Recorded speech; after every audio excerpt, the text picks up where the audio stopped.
بسم اللہ الرحمن الرحیم۔ سامعین کرام، آپ سن رہے ہیں اردو کہانی شادی مرگ، جس کے راوی ہیں ملک صفدر حیات اور اس کو تحریر کیا ہے حسام بٹ نے۔ آپ سن رہے ہیں اس سلسلے کی قسط نمبر 3۔ مجھے امید ہے آپ کو میری یہ کاوش پسند آ رہی ہوگی۔ آپ نے اگر ابھی تک میرا چینل کہانی گھر سبسکرائب نہیں کیا تو ابھی میرے چینل کو سبسکرائب کر کے بیل نوٹیفیکیشن آن کر لیجئے تاکہ آنے والی ہر نئی کہانی کی اطلاع بر وقت آپ تک پہنچ سکے۔ بات کیا ہوئی تھی؟ میں نے پوچھا۔ شہاب علی عرف شہابو کا نام سن کر میرے ذہن میں روشنی کا ایک جھماکہ سا ہوا تھا۔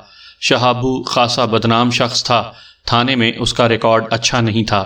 بات کیا ہونا تھی ملک صاحب؟ سلطان نے جواب دیا۔ مجھے اچھی طرح یاد نہیں کہ ان کے درمیان کس مسئلے پر تکرار ہو رہی تھی۔ پھر جب شہابو نے بیوی کو داؤ پر لگانے کا طعنہ دیا تو جیدہ فوراً آگ بگولا ہو گیا تھا۔ تیش میں آ کر اس نے شہابو کو گریبان سے پکڑ لیا تھا۔ انہوں نے کوئی مار پیٹ بھی کی تھی؟ وہ بولا، مار پیٹ بھی ہو ہی جاتی اگر کچھ لوگ مداخلت نہ کرتے تو۔ جیدہ تو گالم گلوچ پر اتر آیا تھا۔ شہابو کی ماں بہن ایک کر رہا تھا۔ میں نے شہابو کو سمجھا بجھا کر ٹھنڈا کر دیا تھا، ورنہ وہ تو جیدے کی لاش گرانے کا ارادہ رکھتا تھا۔ شہابو جیسے خطرناک لوگوں سے کوئی بات بعید نہیں تھی۔ میرے ذہن میں سوال ابھرا، ممکن ہے جیدے کی گمشدگی میں بلا واسطہ یا بالواسطہ شہابو کا ہاتھ رہا ہو۔ اس واقعے کے بعد جیدہ اڈے پر آیا تھا۔ نہیں، میں نے اس کے بعد جیدے کو نہیں دیکھا۔ میرا شک یقین میں بدلنے لگا۔ میں نے سلطان کو کریدنے کی کوشش کی۔ تمہارا کیا خیال ہے جیدے کی گمشدگی میں شہاب علی کا ہاتھ ہو سکتا ہے؟ میں وثوق سے تو کچھ نہیں کہہ سکتا ملک صاحب، اس نے کہا، لیکن یہ ناممکن بھی نہیں ہے۔ ٹھیک ہے، میں اٹھ کر کھڑا ہو گیا۔ میں اب چلتا ہوں۔ تمہیں جیدے کی گمشدگی کے سلسلے میں کسی بھی طرح کی سنگن ملے تو فوراً مجھے اطلاع دینا۔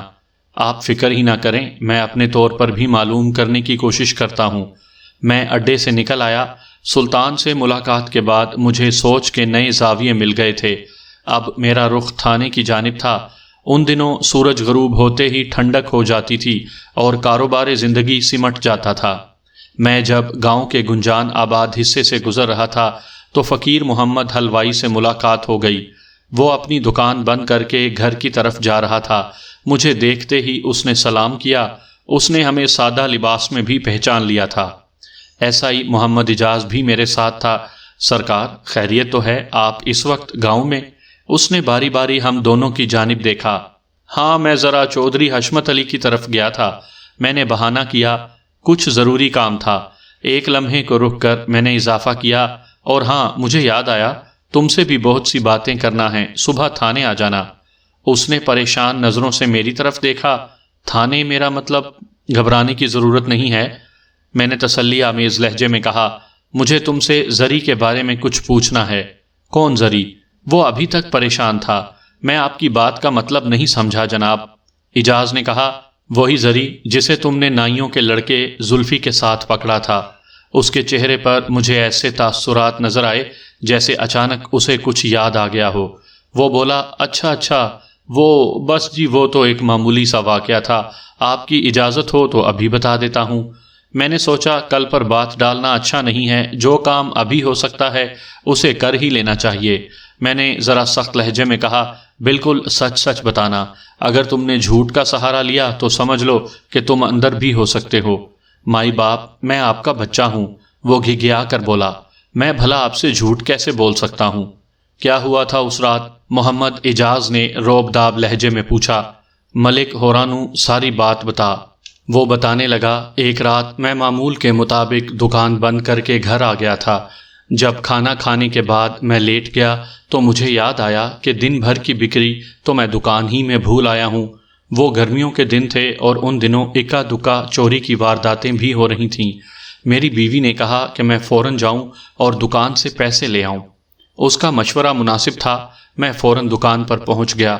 میری دکان کے آگے ایک خاصا بڑا تھڑا بنا ہوا ہے۔ میں جس تخت پر مٹھائیوں کے تھال سجاتا ہوں، دکان بند کرنے کے بعد اس تخت کو تھڑے کے ساتھ لمبائی کے رخ کھڑا کر دیتا ہوں۔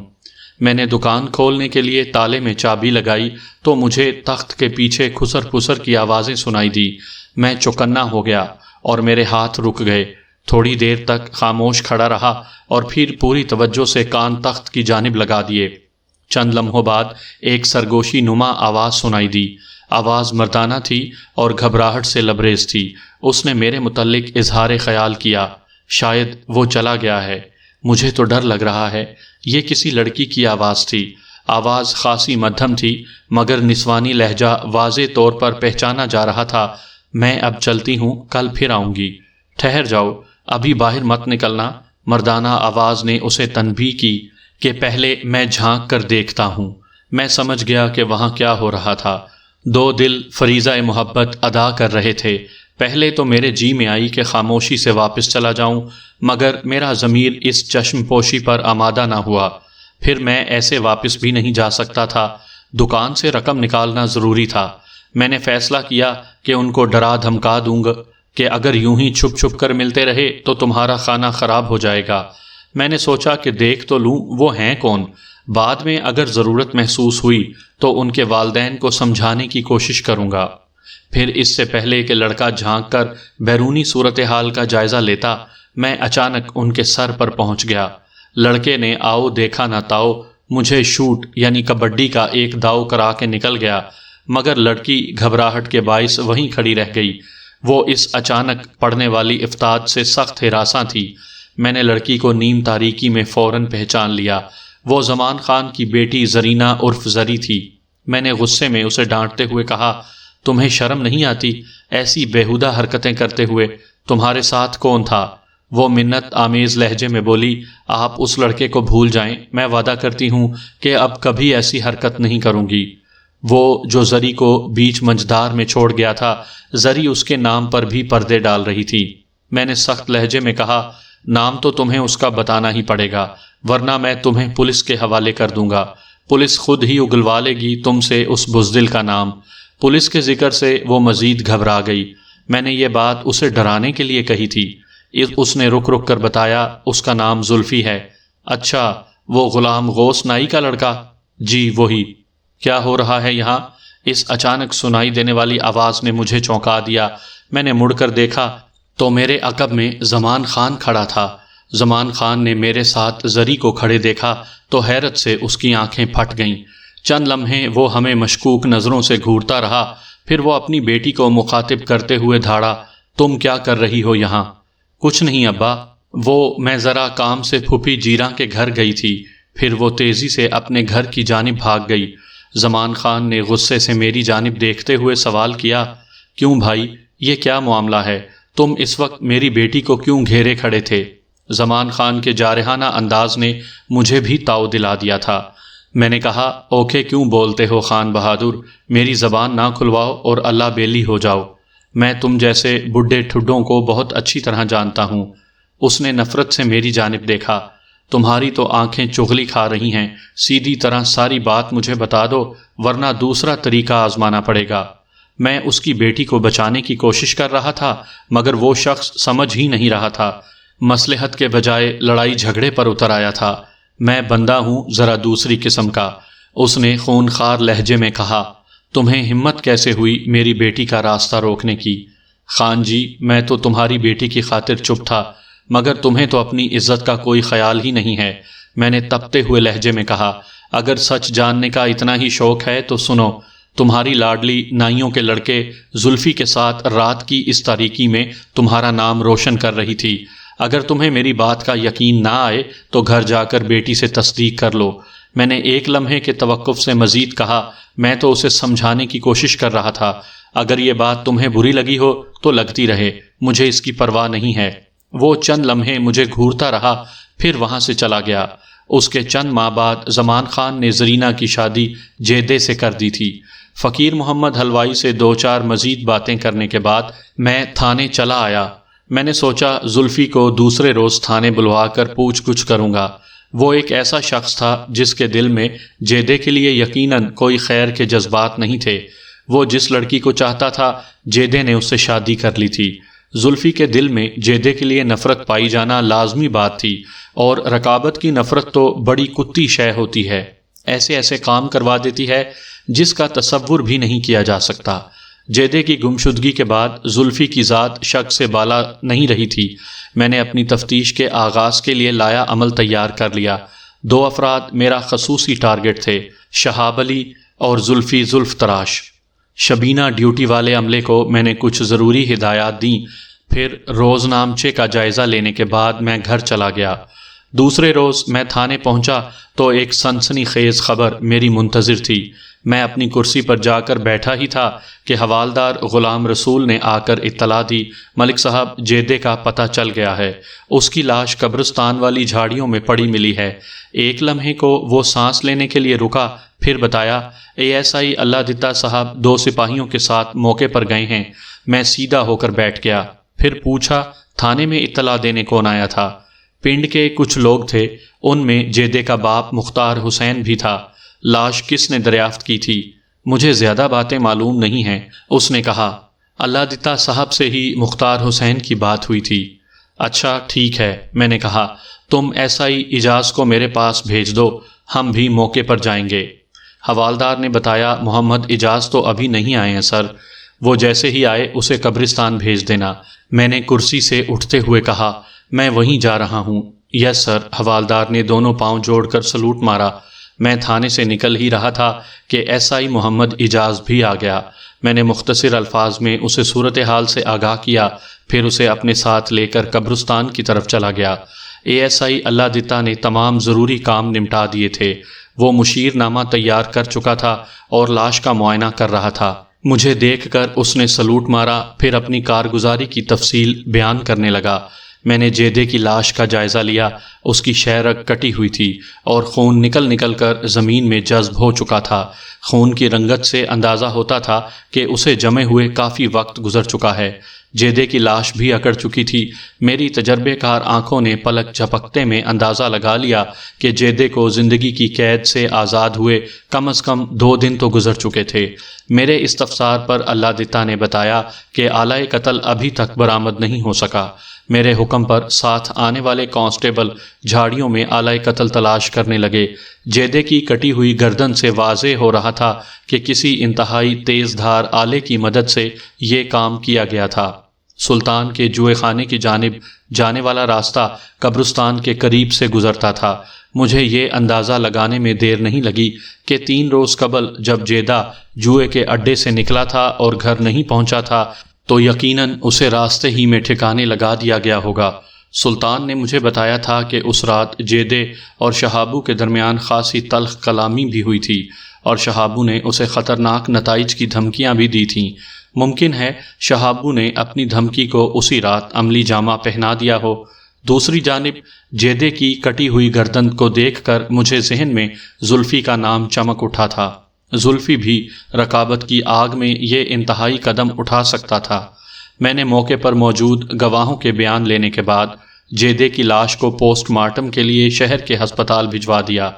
پھر SI محمد اجاز کو 2 کانسٹیبلوں کے ساتھ شہابو کے گھر کی جانب روانہ کر دیا اور تاکید کی کہ وہ فوری طور پر شہابو کو گرفتار کر کے تھانے میں لے آئے۔ جیدے کی ماں عنایت بی بی کا سارا زور اس بات پر تھا کہ میں فوراً زری اور مولوی نور دین کو تھانے میں بند کر دوں۔ اس کے خیال میں جیدے کے قتل میں انہی کا ہاتھ تھا۔ میں نے اسے تسلی دی، بی بی تم صبر کرو، میں جلد از جلد جیدے کے قاتل کو گرفتار کر لوں گا۔ مجھے تمہاری جھوٹی تسلیوں کی ضرورت نہیں تھانے دار، وہ غصے سے میری طرف دیکھتے ہوئے بولی۔ انہوں نے تمہیں پیسہ کھلا دیا ہے، اس لیے تم ان پر ہاتھ نہیں ڈال رہے ہو۔ پھر وہ سینہ کو بھی کرتے ہوئے زاروں قطار رونے لگی۔ ہائے میں کیا کروں، یہ کیسا اندھیر مچ گیا ہے، میرا بچہ گبرو بچہ مار دیا ظالموں نے، اور قانون بھی ان کا ساتھ دے رہا ہے۔ میں نے اس کے واویلے کو نظر انداز کرتے ہوئے نرم لہجے میں سمجھایا، بی بی مجھے تم سے ہمدردی ہو رہی ہے، تم خواہ قانون پر شک کر رہی ہو۔ وہ بپھر کر بولی، مجھ سے ہمدردی کرنے کی کوئی ضرورت نہیں، ہمدردی انہی سے کرو جنہوں نے لمبی رقم کھلائی ہے تمہیں۔ مجھے اس کی الزام تراشیوں پر غصہ تو بہت آ رہا تھا، تاہم میں نے بھرپور ضبط کا مظاہرہ کیا۔ پھر اس کے دلی جذبات کی تسکین کے لیے ASI اللہ دتا سے کہا، اللہ دتا تم مولوی نور دین اور زری کو بھی تھانے لے آؤ، ذرا ان سے بھی پوچھ گچھ کرنا ہے۔ میں نے یہ قدم مصلحت کے پیش نظر اٹھایا تھا۔ اس سے میرا یہ مقصد تھا کہ اس طرح مقتول کی ماں کی اشک شوئی بھی ہو جاتی اور قانونی کارروائی کا تقاضا بھی پورا ہو جاتا۔ اس صورتحال میں زیادہ توجہ اور یکسوئی سے اپنی تفتیش کو آگے بڑھا سکتا تھا۔ موقع کی کارروائی مکمل کرنے کے بعد میں نے زلف تراش کی دکان کا رخ کیا۔ اس وقت میں اکیلا ہی تھا۔ ذوالفقار عرف زلفی 25-26 سال کا ایک کڑیل جوان تھا۔ وہ اپنے باپ غلام غوث کے ساتھ ہی کام کرتا تھا۔ ان کی دکان گاؤں کے واحد بازار میں تھی۔ اس کی رہائش بھی دکان کے ساتھ ہی تھی۔ اسی بازار میں فقیر محمد حلوائی کی مٹھائی کی دکان بھی تھی۔ مجھے دکان میں داخل ہوتے ہوئے دیکھا تو غلام غوث جلدی سے میری طرف بڑھا۔ آؤ جی آؤ تھانے دار صاحب، سو بسم اللہ، کیسے آنا ہوا جی؟ اس وقت دکان میں 1-2 گاہک موجود تھے۔ زلفی ایک شخص کا شیو بنا رہا تھا۔ غلام غوث والی کرسی پر ایک شخص بال کٹوانے کے لیے تیار بیٹھا تھا۔ میں جب وہاں پہنچا تھا تو غلام غوث اس شخص کی گردن سے کپڑا لپیٹ رہا تھا۔ میں نے ایک بات خاص طور پر نوٹ کی تھی کہ مجھ پر نظر پڑتے ہی زلفی کے چہرے کا رنگ اڑ گیا تھا۔ اس نے غیر ارادی طور پر اپنا کام چھوڑ دیا اور اپنے ہاتھ پشت پر باندھ کر کھڑا ہو گیا۔ میں نے زلفی کی آنکھوں میں جھانکتے ہوئے غلام غوث سے کہا، میں تمہارے بیٹے سے ملنے آیا ہوں، بہت دل چاہ رہا تھا اس سے ملنے کو۔ وہ زلفی سے مخاطب ہو کر بولا، اوئے جا ملک صاحب کے لیے چائے پانی کا بندوبست کر۔ اس کی ضرورت نہیں ہے غلام غوث، میں نے بدستور زلفی کو گھورتے ہوئے کہا، بندوبست تو میں اس کا کرنے آیا ہوں۔ آخر بات کیا ہے جی؟ وہ پریشان لہجے میں بولا، کیا میرے بیٹے سے کوئی خطا ہو گئی ہے؟ یہ تو تھانے چل کر پتہ چلے گا، میں نے سخت لہجے میں کہا۔ کیوں زلفی، سیدھی طرح چل رہے ہو یا میں تمہیں گھسیٹ کر لے جاؤں؟ زلفی کا باپ گھگیانے لگا، پر ملک صاحب کچھ پتہ تو چلے، اس نے کون سا جرم کیا ہے؟ اگر کوئی غلطی ہو گئی ہے تو اسے معاف کر دیں۔ معافی نہیں مل سکتی غلام غوث، میں نے ٹھوس لہجے میں کہا، معاملہ قتل کا ہے۔ وہ پہلے سے زیادہ پریشان نظر آنے لگا۔ کس کا قتل؟ جیدے کا قتل، میں نے ایک لفظ پر زور دیتے ہوئے کہا۔ آج صبح اس کی لاش مل گئی ہے، مگر جیدے کے قتل سے میرے بیٹے کا کیا تعلق؟ تعلق ہے اور بہت گہرا تعلق ہے، میں نے زلفی کی جانب دیکھتے ہوئے کہا۔ اوئے چلو تھانے۔ سرکار میں نے کچھ نہیں کیا، میں کچھ نہیں جانتا، اس نے مسکین صورت بناتے ہوئے کہا۔ سب جان جاؤ گے بچو، میں نے خون خار لہجے میں کہا۔ وہاں تو پتھر بھی بولنے لگتے ہیں، تم کس کھیت کی مولی ہو؟ میں نے واضح طور پر محسوس کیا کہ اس کی ٹانگیں کانپنے لگی تھیں۔ دکان میں موجود دونوں گاہک بھی کرسیوں سے اٹھ گئے تھے اور حیرت سے ہماری باتیں سن رہے تھے۔ زلفی کے بے طرح گھبرا جانے نے میرے شکوک کو یقین میں بدل دیا تھا۔ اگر اس کا جیدے کے قتل سے کوئی تعلق واسطہ نہیں تھا تو پھر وہ اس قدر خوف زدہ کیوں تھا؟ میں نے خالص تھانے دارانہ انداز میں کہا، اوئے چل آگے لگ، وہاں تمہاری بے حوالات تمہارا انتظار کر رہی ہے۔ وہ گڑ گڑانے لگا، مجھے معاف کر دیں تھانے دار صاحب، میں نے جیدے کو قتل نہیں کیا۔ پھر اس نے دونوں ہاتھ معافی مانگنے والے انداز میں جوڑ دیے۔ مجھے ایک جھٹکا سا لگا، میں نے دیکھا اس کے دائیں ہاتھ پر ایک پٹی بندھی ہوئی تھی۔ میں نے اس کے منہ پر ایک تھپڑ رسید کرتے ہوئے غصیلے لہجے میں استفسار کیا، یہ پٹی کیوں باندھ رکھی ہے تم نے؟ وہ جی، اوئے کیا وہ جی لگا رکھی ہے تم نے؟ میں نے اسے ایک ٹھڈا رسید کرتے ہوئے کہا، تمہارا ہاتھ زخمی کیسے ہوا تھا؟ وہ بہانے بازی پر اتر آیا۔ میں نے اسے کالر سے پکڑ لیا، تم سیدھی طرح کچھ نہیں بتاؤ گے، مجھے سختی ہی کرنی پڑے گی۔ پھر میں نے اسے ہتھکڑی پہنا دی اور اپنے ساتھ لے آیا۔ جب ہم تھانے پہنچے تو ASI اللہ دتا زری اور مولوی نوردین کو تھانے لا چکا تھا اور اس وقت وہ برآمدے میں بیٹھے ہوئے تھے۔ میں ان کے پاس سے گزر کر اپنے کمرے کی جانب جانے لگا تو مولوی صاحب نے اٹھ کر مجھے سلام کیا۔ میں اس کے سلام کا جواب دینے کے بعد اپنے کمرے میں آ گیا۔ میں نے ایک بات خاص طور پر نوٹ کی تھی کہ زلفی نے زری پر نظر پڑتے ہی ایک گہری آہ بھری تھی اور یاس انگیز نگاہوں سے اسے دیکھا تھا۔ رد عمل کے طور پر زری نے اپنی گردن جھکا دی تھی۔ میں نے ہیڈ کانسٹیبل نبی بخش کو بلا کر زلفی کو اس کے حوالے کرتے ہوئے کہا، یہ کئی دن سے بھوکا ہے، اس کی خاطر تواضع کا بندوبست کرو۔ اور ہاں، وہ SI اجاز ابھی تک نہیں آیا؟ نہیں جناب۔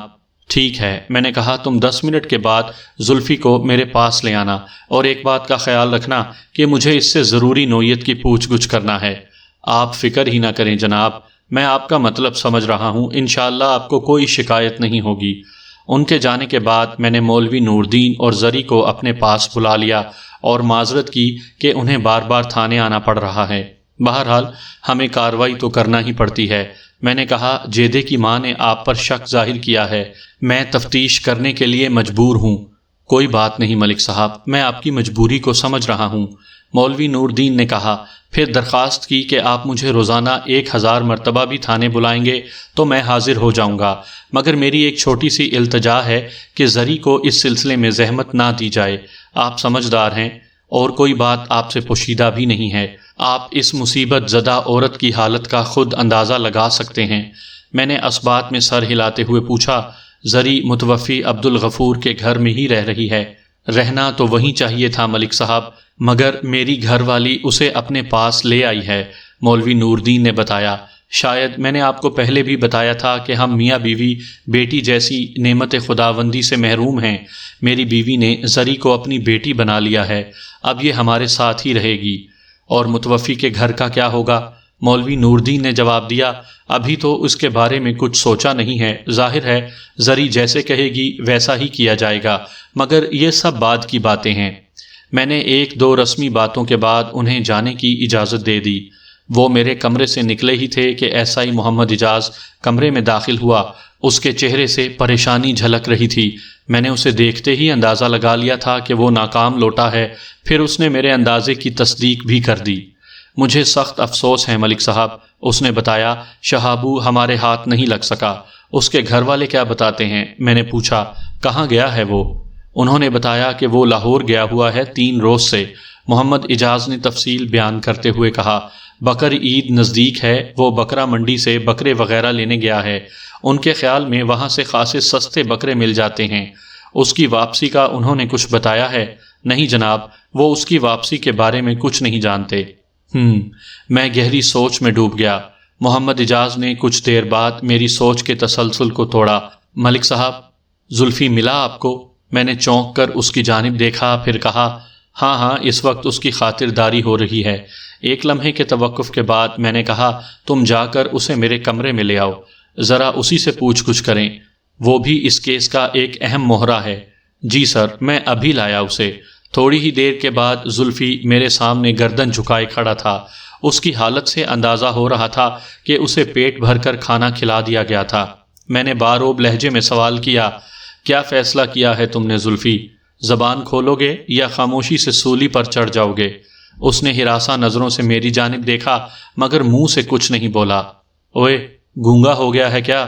اجاز نے اس کی گردن پر ایک جھانپڑ رسید کرتے ہوئے کہا، ملک صاحب کچھ پوچھ رہے ہیں تم سے۔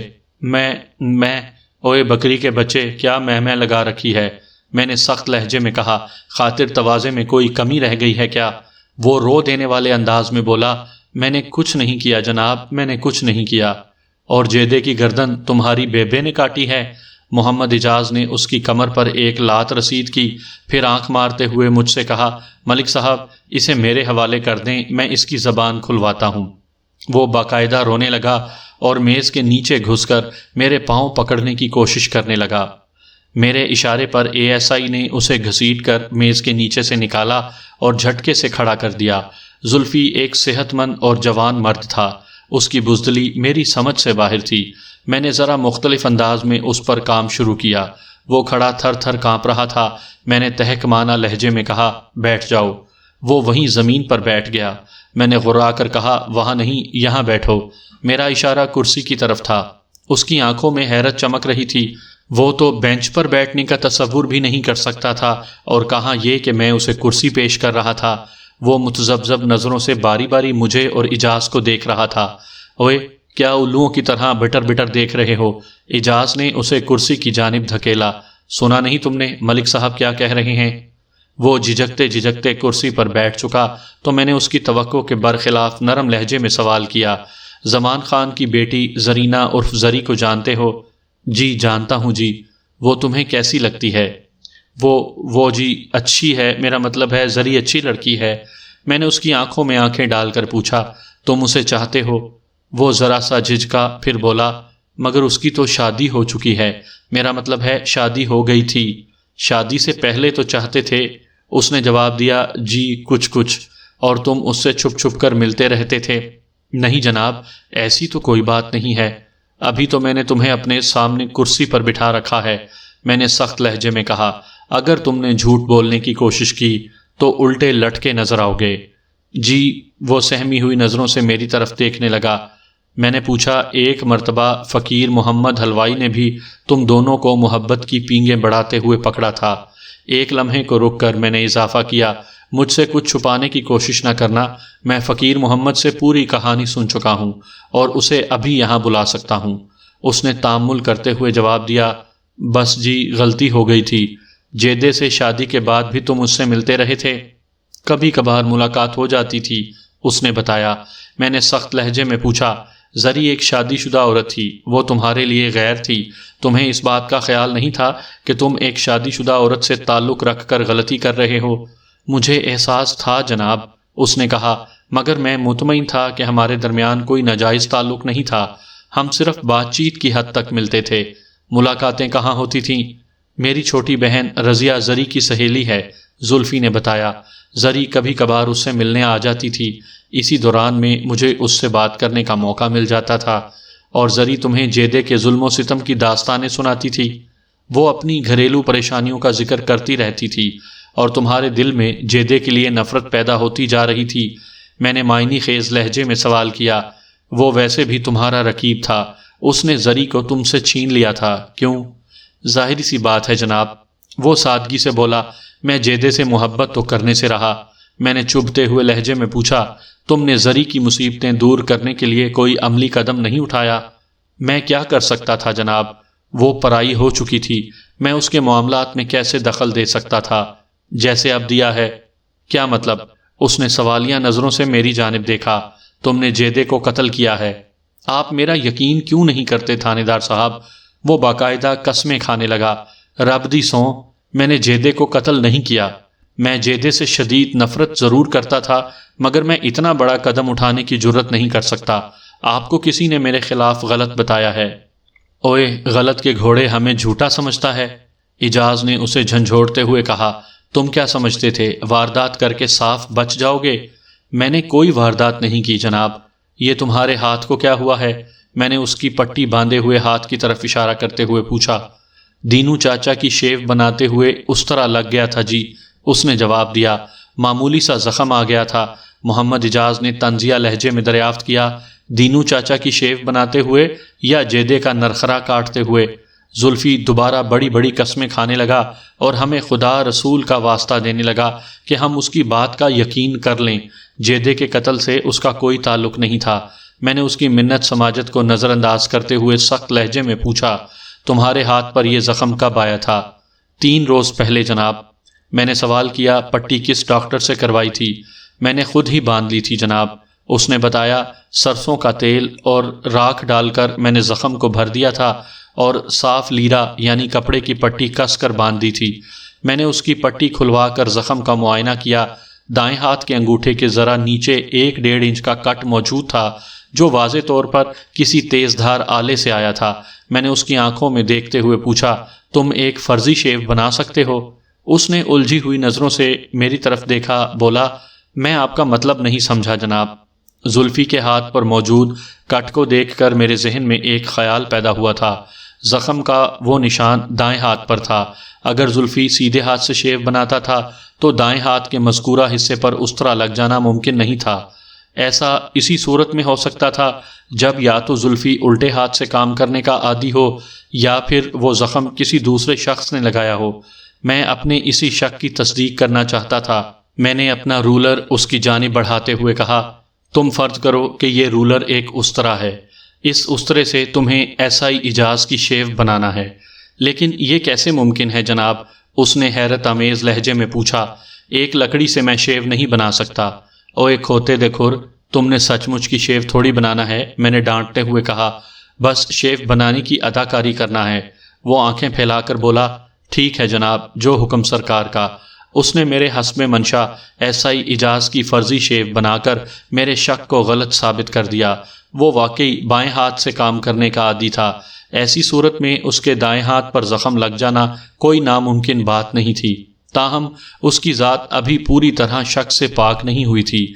میں نے کہا ہم تمہارے بیان کی تصدیق کے لیے ابھی دینو چاچا کو تھانے بلواتے ہیں، اگر تمہاری بات جھوٹی نکلی تو یاد رکھنا پورے ٹبر کو بند کر دوں گا۔ اس نے کوئی جواب نہیں دیا۔ میں نے ایسائی اجاز سے کہا اسے حوالات میں بند کر دو اور کسی کانسٹیبل کو بھیج کر دینو چاچا کو بلوا لو۔ تھوڑی ہی دیر بعد دینو چاچا نے آ کر تصدیق کر دی کہ چند روز قبل اس کی شیو بناتے ہوئے زلفی زلف تراش کا ہاتھ زخمی ہو گیا تھا۔ اس کے بعد زلفی کو حوالات میں رکھنا بے جواز نظر آتا تھا۔ میں نے اسے بلا کر تاکید کی کہ تم یہ نہ سمجھنا کہ میں تمہیں چھوڑ رہا ہوں۔